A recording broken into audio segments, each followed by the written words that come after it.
नमस्कार. यावर्षी मार्गशीर्ष महिन्यामध्ये एकूण 4 मार्गशीर्ष गुरुवार आलेले आहेत आणि उद्या 18 डिसेंबर रोजी मार्गशीर्ष महिन्यातील शेवटचा गुरुवार असणार आहे. तर तुम्हाला कोणत्याही परिस्थितीमध्ये लवंगांचा हा प्रभावी उपाय करायचाच आहे. यामुळे तुमच्या आयुष्यातील सर्व अडचणी नष्ट होतील, तुमची प्रगती होईल, तुमच्या आयुष्यातील सर्व बाधा म्हणजेच इडापिडा, नजरबाधा, दारिद्र्यता नष्ट होईल आणि तुमची इच्छापूर्ती देखील होणार आहे. तर असा हा उपाय उद्या कसा करायचा आहे आणि कोणत्या वेळेत करायचं आहे, सविस्तर संपूर्ण माहिती आपण या व्हिडिओमध्येच बघणार आहोत.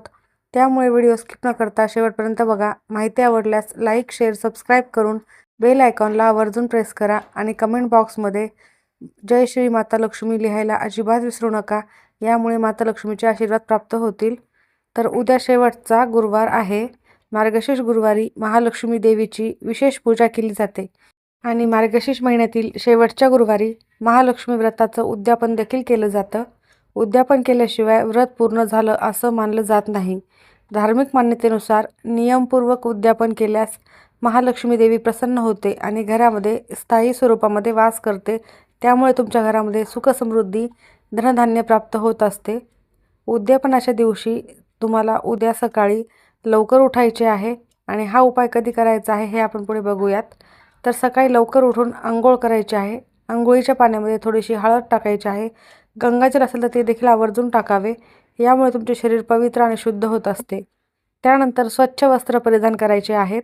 तुमच्या देवघरातील देवांची विधिवत पूजा करून घ्यायची आहे आणि हा उपाय तुम्हाला कधी करायचा आहे तर उद्या तुम्ही दिवसभरामध्ये कधीही करू शकता, जेव्हा तुम्हाला शक्य होईल. ज्यावेळेस तुम्हाला वेळ मिळेल त्यावेळेस तुम्ही कधीही करायचं आहे. सकाळी तुम्ही देवीची पूजा करणार असाल तर सकाळी करा किंवा मार्गशीर्ष गुरुवारची संध्याकाळी देखील पूजा केली जाते, तर तुम्ही त्यावेळेला देखील हा उपाय केला तरीही चालेल. तुम्ही जर हा उपाय केला तर आर्थिक स्थैर्य, सुखसमृद्धी, मानसिक शांती प्राप्त होते आणि सकारात्मक ऊर्जा देखील प्राप्त होत असते. जीवनातील सर्व अडचणी या दूर होतात आणि यश आणि समाधान देखील लाभतं. असा हा अत्यंत प्रभावी उपाय तुम्हाला करायचा आहे. तुम्ही पाहिलं असेल कोणत्याही विधीमध्ये लवंगा अत्यंत महत्त्वाच्या मानल्या जातात.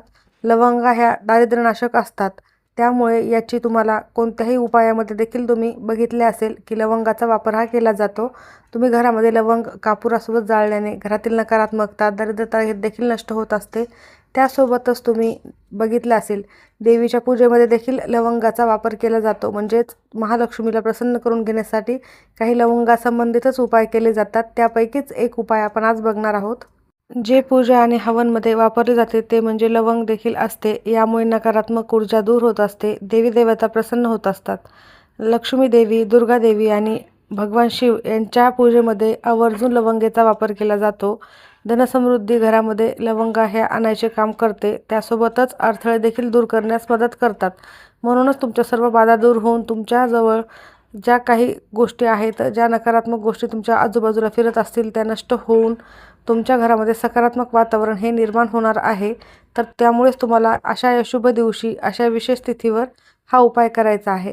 धनसमृद्धीविषयी तुम्हाला काही अडथळे असतील, तुमच्या आयुष्यामध्ये पैशासंबंधित अडचणी असतील, खूप कष्ट आणि मेहनत करताय परंतु हवा तेवढा पैसा हातामध्ये येत नाही, आला तो टिकत नाही, कोणत्या ना कोणत्या कारणाने घराच्या बाहेर जातो किंवा तुम्ही एखादे आजारपण तुमच्या घरामध्ये आलेले असेल, म्हणजे कोणत्याही एखाद्या व्यक्तीला आजारपण जडले असेल आणि त्यामुळे त्याच्या आजारपणात तुमचा जास्तीत जास्त पैसा हा खर्च होत असेल, असे असंख्य कारणे असतील ज्यामध्ये तुमचा अनावश्यक पैसा हा खर्च होत असेल, तर माता लक्ष्मी तुमच्या घरामध्ये स्थिर नाही आहे.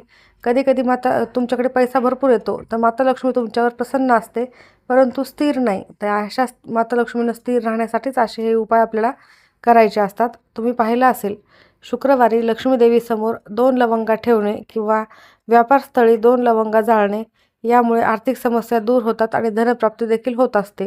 तर शुक्रवारप्रमाणेच हा मार्गशीर्ष गुरुवार देखील माता लक्ष्मीला समर्पित दिवस आहे आणि अत्यंत शुभ तिथी आहे आणि उद्या हा शेवटचा गुरुवार आहे. त्यामुळे तुम्हाला लवंगाचा हा उपाय उद्या कोणत्याही परिस्थितीत आवर्जून करायचाच आहे. लवंग ऊर्जावाहक मानली जाते, त्यामुळे ज्योतिषीय उपायामध्ये तिचा वापर केल्यास अडलेली कामे हे पूर्ण होत असतात. पंचोपचार पूजा करण्यामागे जेव्हा वातावरण शुद्धीकरणीसाठी देखील लवंगाचा वापर केला जातो. पूजा घरात लवंगाची जोडी ठेवल्याने शनी आणि शुक्र आणि मंगळ या ग्रहाची शुभता वाढते आणि यामुळे वास्तुदोष देखील कमी होतो. असे अनन्यसाधारण महत्त्व या लवंगांना असल्यामुळेच तुम्हाला हा उपाय करणे अत्यंत आवश्यक आहे आणि उद्या प्रत्येकानेच हा उपाय करावा. आपल्या सगळ्यांनाच माहीत आहे, लवंगा ह्या माता लक्ष्मीला अत्यंत प्रिय आहे आणि लवंगासंबंधित आपण जर उपाय केलेत तर माता लक्ष्मी साक्षात आपल्या घरामध्ये वास करत असते. हा उपाय तुम्ही सुरुवातीला सांगितल्याप्रमाणे सकाळी किंवा संध्याकाळी किंवा दिवसभरात कधीही करू शकता. जर तुम्ही गुरुवारचे व्रत करत असाल आणि पूजा मांडणी केलेली असेल सकाळी, तर तुम्ही तिथे देखील हा उपाय करू शकता किंवा संध्याकाळी पूजा मांडणी केली त्याच्यासमोर करू शकता किंवा तुम्ही उपवास करत नसाल तर देवघरासमोर बसून देखील हा उपाय केला तरीही चालेल. उपाय करण्यासाठी तुम्हाला 11 अखंड फुलांच्या लवंगा घ्यायच्या आहेत. लवंगा ह्या कुठेही तुटलेल्या फुटलेल्या नसाव्यात. अखंड लवंगा तुम्हाला या ठिकाणी घ्यायच्या आहेत. त्यानंतर तुम्हाला 11 नाणी घ्यायची आहेत. 1-1 रुपया असो किंवा 2 रुपये असो, कोणतीही 11 नाणी तुम्हाला घ्यायची आहेत. त्यानंतर तुम्हाला तुमच्या देवघरातील दिवा हा प्रज्वलित करून घ्यायचा आहे. तुम्ही दिवसभरात कधीही हा उपाय करणार असाल तर सर्वप्रथम तुम्हाला देवघरातील दिवा हा प्रज्वलित करायचाच आहे. त्यानंतर हा उपाय करायचा आहे. त्यासाठी तुम्हाला एक डिश घ्यायची आहे. डिशमध्ये हे 11 नाणे ठेवायचे आहेत. 1-1 रुपयाचे असो वा 2-2 रुपयाचे. ते 11 नाणे तुम्हाला त्या डिशमध्ये ठेवायचे आणि 11 लवंगा ठेवायच्या आहेत. त्यानंतर तुम्हाला आसन टाकून बसल्यावर देवघरातील देवांना सर्वप्रथम नमस्कार करायचा आहे. हळद, कुंकू, अक्षता, फुले देवीच्या फोटोला किंवा मूर्तीला वाहून घ्यायचे आहेत व त्यानंतर 1 रुपयाचे नाणे तुम्हाला तुमच्या हातामध्ये घ्यायचे आहे. त्यासोबत 1 लवंग घ्यायची आहे आणि तुम्हाला मी एक मंत्र सांगणार आहे, तो मंत्र म्हणायचा आहे. तर तो मंत्र असा आहे, ओम श्री महालक्ष्मी नमः. हा मंत्र तुम्हाला 1 नाणं आणि 1 लवंग घेऊन म्हणायचा आहे. त्यानंतर हे नाणं आणि जी लवंग आहेत ते तुम्हाला माता लक्ष्मीच्या चरणी अर्पण करायचे आहेत. पुन्हा 1 लवंग आणि 1 नाणं घेऊन ओम श्री महालक्ष्मी नमः हा मंत्र म्हणतच तुम्हाला ते देखील अर्पण करायचे आहे. असे तुम्हाला 11 वेळेला करायचे आहे. 11 नाणे आणि 11 लवंगा ज्या आहेत तर प्रत्येक वेळेस हा मंत्र म्हणून तुम्हाला देवीच्या चरणी हे अर्पण करायचे आहे. माता लक्ष्मीला लवंग अर्पण केल्याने दारिद्र्यता नष्ट होत असते आणि माता लक्ष्मीला नाणे देखील अत्यंत प्रिय आहे. तुम्ही पाहिलं असेल कोणत्याही फोटोमध्ये नाण्यांचा वर्षाव हा होत असतो. माता लक्ष्मीच्या फोटोमध्ये प्रत्येक ठिकाणी असे आहे आणि माता लक्ष्मी ही धनाची देवता आहे आणि अशा प्रकारे तुम्ही धन म्हणजेच नाणे अर्पण केले तर माता लक्ष्मी साक्षात तुमच्या घरामध्ये कायम वास करत असते. त्यानंतर हे सर्व नाणे अर्पण करून तुम्हाला पुन्हा एकदा माता लक्ष्मीला नमस्कार करायचा आहे आणि तुम्हाला त्या ठिकाणीच बसून 1 वेळेला श्रीसूक्तमचं पठण करायचं आहे आणि 3 वेळेला तुम्हाला महालक्ष्मी अष्टकमचं पठण करायचं आहे. त्यानंतर तुम्हाला मनोभावे तुमची जी काही इच्छा आहे, मनोकामना आहे तिथे बोलायची आहे. त्यासोबतच तुमच्या ज्या समस्या, संकट आहेत ते दूर होण्यासाठी देखील प्रार्थना करायची आहे. मनोभावे तुम्हाला माता लक्ष्मीला प्रार्थना करून हात जोडून काही चुकल्यास क्षमा असावी. या 4ही गुरुवारमध्ये काही जर चूक झाल्यास त्यासाठी क्षमा मागायची आहे.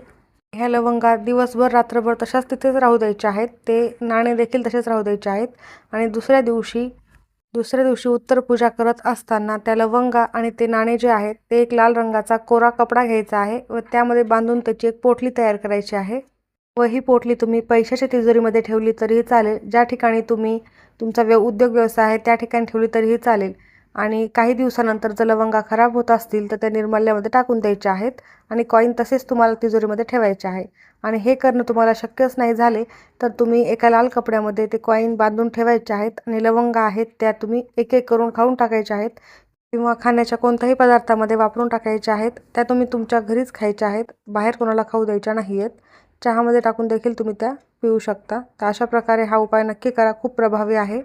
तुमच्या घरामध्ये सुख, शांती, धनसंपदा प्राप्ती नक्कीच ह्या उपायाने होणार आहे. त्यासोबतच उद्या मार्गशीर्ष महिन्यातला शेवटचा गुरुवार आहे. यावर्षी 4 गुरुवार आलेले आहेत. तुमचा जर एखादा गुरुवार मासिक धर्मामध्ये गेलेला असेल किंवा सुतक वगैरे आला असेल तेव्हा गेलेला असेल तर तुम्हाला काय करायचे आहे, जर तुमचा पहिला किंवा दुसरा किंवा तिसरा गुरुवार जर मासिक धर्मामध्ये गेलेला असेल तरीही तुम्ही 4थ्या गुरुवारी उद्यापन करू शकता आणि जर तुमचा 4था गुरुवार मासिक धर्मामध्ये गेलेला असेल तर पौष महिन्याच्या पहिल्या गुरुवारी तुम्ही उद्यापन करू शकता. काही जण असे म्हणतात की आमचे 3च गुरुवार झालेले आहेत आणि 4था गुरुवार मग नाही झाला तर मग तुम्ही पौष महिन्यात करा किंवा काही जणांचे पहिला आणि दुसरा गुरुवार झाला आणि डायरेक्ट 4था झाला तर हे मार्गशीर्ष महिन्यातले 3च गुरुवार होत आहेत तर तिसऱ्या गुरुवारी उद्यापन कसे करावे असा देखील बऱ्याच जणांच्या मनात प्रश्न पडलेला असतो. तर तुम्ही पौष महिन्याच्या पहिल्या गुरुवारी उद्यापन करू शकता.